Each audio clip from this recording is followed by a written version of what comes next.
Nakausap ko yung developer ng Mobile Legends. And gusto nyo malaman yung sagot nila? Lalabas na yung 10 ban next year. Abangan nyo. Some streamer are doing some map hack. Ito din, nato na tanong ko. Okay. Map hack, pinakita ko tong picture na to. Pinakita ko tong picture na to sa kanila. Ito guys, oh. Hindi lang 10 bans. Okay? Pati ano guys, yung roll lock. So pag nagsosolo ka, pag pinili mo jungle, gold, pati phosphor, ayun lang ang lalagay mo. Napakaangas guys, ako sabi sa inyo. Next year din. Mauna yung 10 bans tapos susunod yun. Ito na yun, pinakita ko yung feature na nagmamapak eh. May solution na din daw sila sa map hacker eh. Guys, pinakita ko to.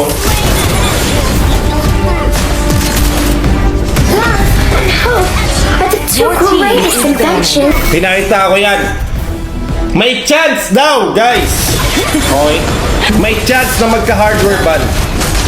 May chance na magka-hardware ban. So, ibig sabihin, pag nag-map hack kayo at naban kayo, pati cellphone nyo, ban.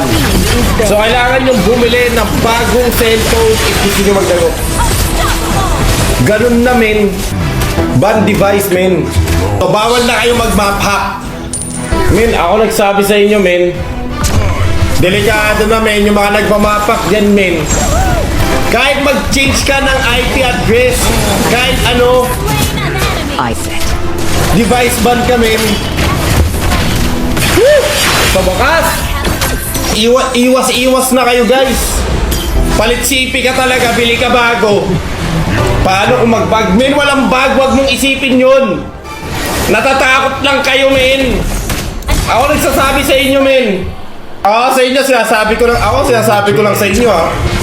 Pag naka-iPhone 12 kayo, tapos na-anobus kayo, pag nahuli kayo, bili kayo bagong iPhone, matakmol. Sakit nun sa panga. What if mapagkamalan na mapak? Hindi yun tol, hindi sila magbe-base sa report. Meron magkaagaw na sila ng system. May sistema na sila. So alam nila kung magmamapak or hindi. Men, ako sabi sa inyo, men, gusto nila maging fair tong game na to.